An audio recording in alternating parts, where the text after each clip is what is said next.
சாக துணிஞ்சிட்டேன்னு சொல்றேன். தலை நிமிர்ந்து வாழ துணிஞ்சிட்டேன். என்ன சொன்ன? பைரவியோட புருஷனா? ஆமா.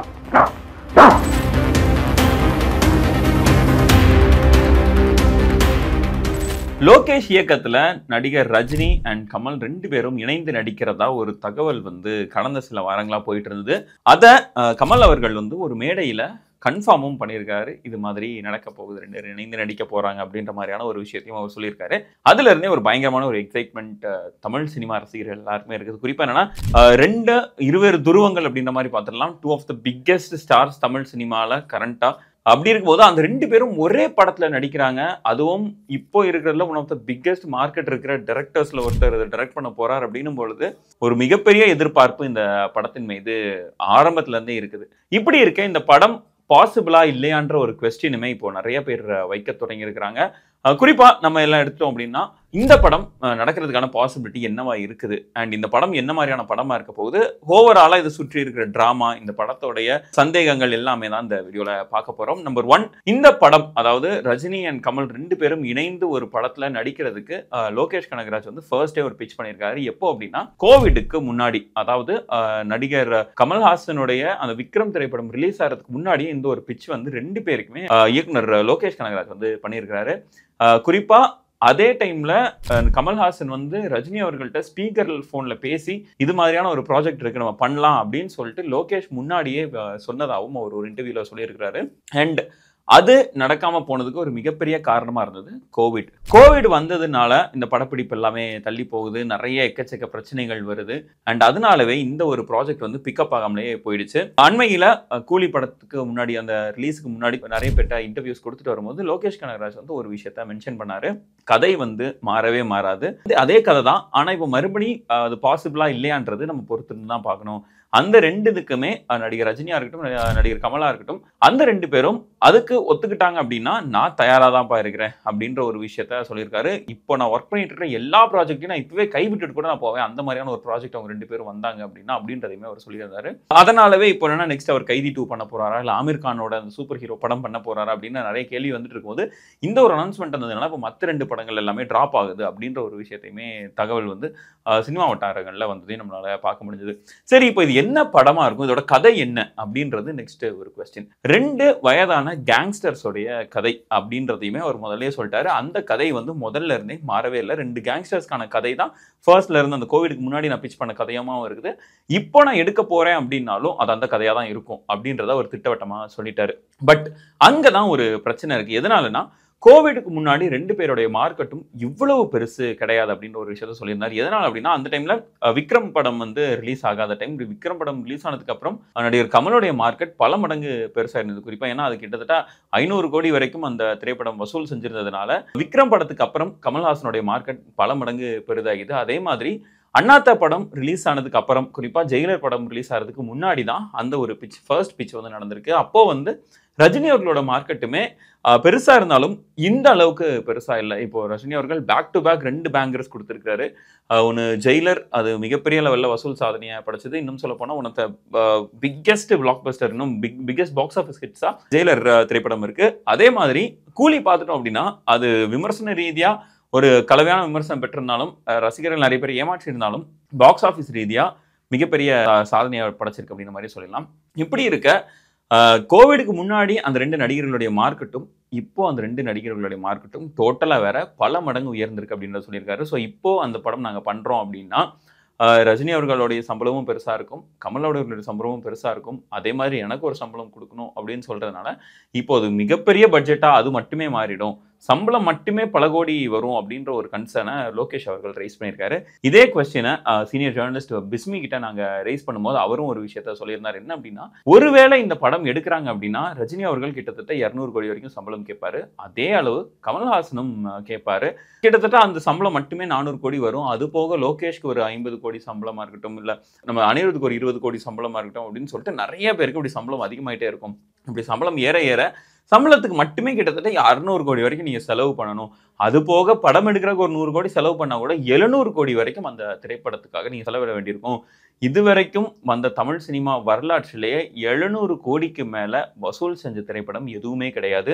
அப்படி இருக்கையில 700 கோடி வரைக்கும் இல்ல இன்வெஸ்ட் பண்றதுக்கு யாரு தயாரா இருப்பாங்க அப்படின்ற ஒரு சந்தேகமுமே எழுது. அதே மாதிரி சீனியர் ஜேர்னலிஸ்ட் அந்தரன்ட்டையும் இதே ஒரு கேள்வியை வச்சோம். அவருமே இதே ஒரு கன்சர்னை ரைஸ் பண்றாரு.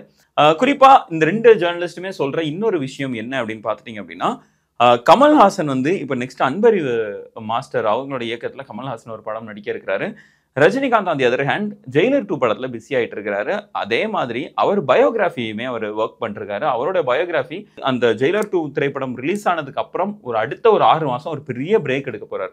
அந்த பிரேக்ல முழுக்க அவரோட பயோகிராஃபில அவர் ஒர்க் பண்ண போறாரு அப்படின்றத சொல்லியிருக்காங்க. ஸோ அதனால குறைஞ்சபட்சம் அடுத்த ஓராண்டுக்கு ரஜினி அவர்கள் கண்டிப்பா பிஸியா இருப்பாரு. அந்த ஓராண்டுல அவர் வந்து எந்த ஒரு படத்துக்கான கமிட்மெண்ட்ஸோ இந்த மாதிரி புதுசா ஒரு படத்துக்கு கமிட் ஆனா கூட அதுக்குமே ஒரு தயக்கம் காட்டுவார் அப்படின்னு சொன்னாரு. அதே மாதிரி சீனியர் ஜேர்னலிஸ்ட் அந்தரன்ட்ட கேட்கும் பொழுது அவர் சொன்ன ஒரு வார்த்தை என்னன்னா, இப்ப ரஜினி கமல் படம் நீங்க சொல்றீங்கல்ல, எனக்கு அதுல பெருசா நம்பிக்கை இல்லை.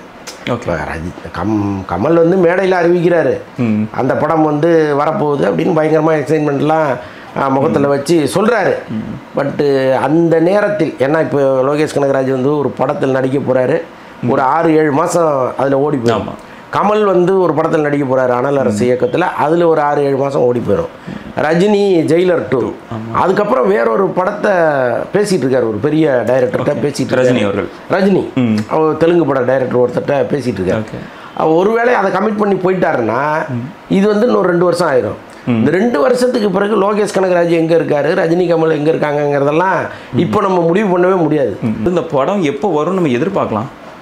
இல்லை முதல்ல வருமானே தெரியல, அப்புறம் எப்போ வரும்னு எதிர்பார்க்கலான்னு நீங்க கேட்டீங்கன்னா, ஒரு பெரிய தெலுங்கு டைரக்டர் கிட்ட ரஜினி அவர்கள் பேச்சுவார்த்தை நடத்திட்டு இருக்காரு. அந்த ஒரு படம் ஒருவேளை கமிட் ஆனார் அப்படின்னா அது இன்னொரு 1.5 வருஷம் வரைக்கும் போக சான்ஸ் இருக்கு.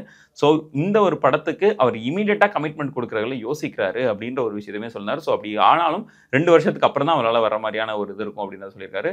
அண்ட் அதே ஜேர்னலிஸ்ட் பிஸ்மி என்ன சொல்லியிருந்தார் அப்படின்னா, நமக்கு வந்து ஒரு சோர்ஸ் மூலமாக அந்த தகவல் கிடைச்சது, அதுக்கப்புறமா தான் அதை நம்ம வெளியில பிரேக் பண்ணால் அதுக்கப்புறம் அது பரவலாக எல்லா இதுகளையும் வர ஆரம்பிச்சது. ஸோ இப்போ நமக்கு கிடைத்த தகவல் என்ன அப்படின்னா, இப்போ கூலி படத்துக்கு பிறகு அருண் மாதேஸ்வரன்கிற ஒரு இயக்கத்தில் லோகேஷ் கனகராஜ் ஹீரோவாக ஒரு படத்தில் நடிக்க போகிறாரு. அது கிட்டத்தட்ட பார்த்தீங்கன்னா ஒரு 8 மாதத்துலேருந்து 10 மாதம் அதுக்கு டைம் ஆகிடும். இந்த கேப்பில் பார்த்தீங்கன்னா ரஜினி வந்து ஜெயிலர் 2 படத்தை முடிச்சுட்டு அவருடைய பயோபிக்குக்காக ஒரு 6 மாதம் பிரேக் எடுக்கிறாரு. என்ன இதெல்லாம் முடிஞ்சதுக்கு அப்புறமா அந்த ப்ராஜெக்ட் குறித்த அதிகாரப்பூர்வ அறிவிப்பு வரும். இதுதான் இப்போதைக்கு அவங்க பிளான் பண்ணியிருக்காங்க. இதுக்கு பின்னால் பார்த்தீங்கன்னா இப்போ ரஜினியுடைய சாணக்கியத்தனமும் அடங்கியிருக்கு அப்படி தான் நான் நினைக்கிறேன். என்ன காரணம்னா, இந்த படத்தை ராஜ்கமல் ஃபிலிம்ஸ் இன்டர்நேஷ்னல் நிறுவனமும் ரெட் ஜெயின் நிறுவனமும் சேர்ந்து இந்த படத்தை தயாரிக்க போகிறாங்க. இப்போ ரெட் ஜெயின்ங்கிறது திமுக உதயநிதியுடைய நிறுவனம். இது இப்போ நீங்கள் யோசிச்சு பாருங்கள், இப்போ அடுத்து தேர்தல் வரப்போகுது. இந்த தேர்தலில் திமுக தோத்துடுச்சுன்னு வச்சுக்கோமே, இப்போ ரஜினி வந்து ரெட் ஜெயின் நிறுவனம் படம் பண்ணுவாரா? கண்டிப்பாக பண்ண மாட்டாரா? அதில் அவருக்கு ஒரு சிக்கல் இருக்கும். அதே நேரம் திமுக மீண்டும் ஆட்சிக்கு வந்துட்டா இவரால் ரெட் ஜெயின் நிறுவனத்தில் நடிக்கிறத வந்து தவிர்க்கவும் முடியாது, அதில் அவருக்கு எந்த தடையும் இல்லை. அதனால இந்த தேர்தல் வரைக்கும் இந்த ப்ராஜெக்டை வந்து தள்ளி போடுறதுல ரஜினி வந்து தேர்தல் முடிவுகளை வச்சு டிசைட் பண்ணிக்கலாம் அப்படிங்கிறது ரஜினியுடைய எண்ணம். கமல்ஹாசனுக்கு இதுல எந்த பிரச்சனையும் இல்லை.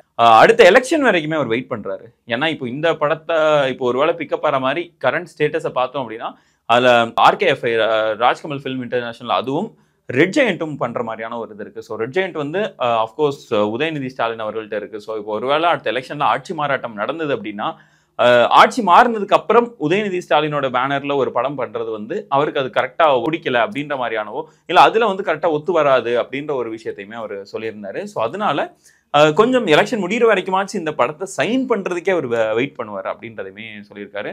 அண்ட் அதே மாதிரி Lokesh Kanagaraj on the other hand இந்த கதை ரெடியா இருந்தாலும் இதுக்கான திரைக்கதையா இருக்கட்டும், இதுக்கான ஃபைனல் ப்ரீ ப்ரொடக்ஷன் வேலை எக்கச்சக்க இது இருக்கு. அதுக்கெல்லாம் பெரிய லெவலில் ஒர்க் பண்ணணும். ஆனால் அந்த ஒர்க்கை இப்போவே ஆரம்பிப்பாரான்னு கேட்டால் அது ஒரு மிகப்பெரிய டவுட் தான். எதனாலனா அடுத்து அருண் மாதேஸ்வரனுடைய இயக்கத்தில் லோகேஷ் கனகராஜ் ஒரு படத்தை நடிக்க இருக்கிறாரு. ஸோ அதனால அதெல்லாம் முடிச்சதுக்கு அப்புறம் தான் இந்த படத்துக்கான ப்ரீ ப்ரொடக்ஷன் வேலையே தொடங்குவார். அப்படின்னா அது இன்னுமே தள்ளி போக வாய்ப்பு இருக்குது அப்படின்ற மாதிரி சொல்லியிருந்தாரு. இன்னும் குறிப்பாக இன்னொரு விஷயத்த அந்தரன் அவர்கள் என்ன சொல்லியிருந்தார் அப்படின்னா, இது வரைக்கும் கமல்ஹாசன் அவர்கள் அறிவிச்ச நிறைய படங்கள் வந்து ட்ராப் பண்ணியிருக்காங்க. ஸோ அதனால இதுவும் அந்த மாதிரி ட்ராப் ஆகிறதுக்கான வாய்ப்புகள் இருக்குது அப்படின்றது தான் அவர் சொல்லியிருந்தாரு. இந்த கன்சர்ன் வந்து சினிமா வட்டாரத்தில் மிகப்பெரிய கன்சர்னாகவே இருக்குது. அஃப்கோர்ஸ் இது வந்து அனௌன்ஸ் பண்ணுறதுக்கு இன்னும் அதனால தான் அவங்க தயக்கம் காட்டுறாங்களோ அப்படின்ற ஒரு கேள்வியும் எழுது. அண்ட் இந்த படம் ஒருவேளை பிக்கப் ஆகிறதா இருந்ததுன்னா இன்னொரு 1.5 வருஷத்துலேருந்து 2 வருஷம் கழிச்சு தான் இந்த படத்துக்கான அதிகாரப்பூர்வ சைனாக இருக்கட்டும், இதுக்கப்புறம் தான் அதுக்கான ஷூட்டிங்காக இருக்கட்டும், அது எல்லாமே ஆரம்பிக்கும். ஆனால் அந்த 2 வருஷத்துக்கு அப்புறம் தமிழ் சினிமாவோட நிலைமை என்னவா இருக்கும்னு யாருக்குமே தெரியாது. அதுக்குள்ள ஜெயிலர் 2ல வந்து ஒருவேளை இன்னொரு ஒரு மிகப்பெரிய ஹிட் ஆயிடுச்சு அப்படின்னா ரஜினி அவரோட மார்க்கெட் நல்ல ஷூட் அவுட் ஆகிடும். அதே மாதிரி அன்பறிவு மாஸ்டருடைய படத்தில் கமல்ஹாசன் அவர்களுடைய நடிக்கிற அந்த படமும் பெரிய லெவலில் ஹிட் ஆச்சுன்னா இன்னுமே அவங்க 2 பேரோட மார்க்கெட் பெருசாக மாறும். அதனால அவங்களோட சம்பளம் இன்னுமே பல மடங்கு அதிகமாகும். ஸோ அதனால எதுவுமே நம்மளால சொல்ல முடியாது. 2 வருஷத்துக்கு அப்புறம் என்ன நடக்க போகுது அப்படின்றத யாருமே கேரண்டி கொடுக்க முடியாது. அதனால தான் இந்த படம் நடக்குமா இல்லையான்றதே ஒரு மிகப்பெரிய சந்தேகம் அப்படின்னு சொல்லிட்டு சினிமா வட்டாரங்களில் பேச்சுவார்த்தை போயிட்டு இருக்கு. இது குறித்து உங்களுடைய ஒப்பீனியன் என்ன? இந்த திரைப்படம் நடக்குமா நடக்காதா, இல்லை நடந்தால் நல்லா இருக்கும்னு நினைக்கிறீங்களா, இல்லை வேண்டாம் நம்ம நார்மலாகவே இருக்கலாமே, எதுக்கு இவ்வளோ பெரிய ஆசைலாம் படுறோம் அப்படின்ற மாதிரி நீங்கள் நினைக்கிறீங்களா அப்படின்றத கீழே கமெண்ட் பண்ணுங்கள். நெக்ஸ்ட் வீடியோவில் மீட் பண்ணுவோம்.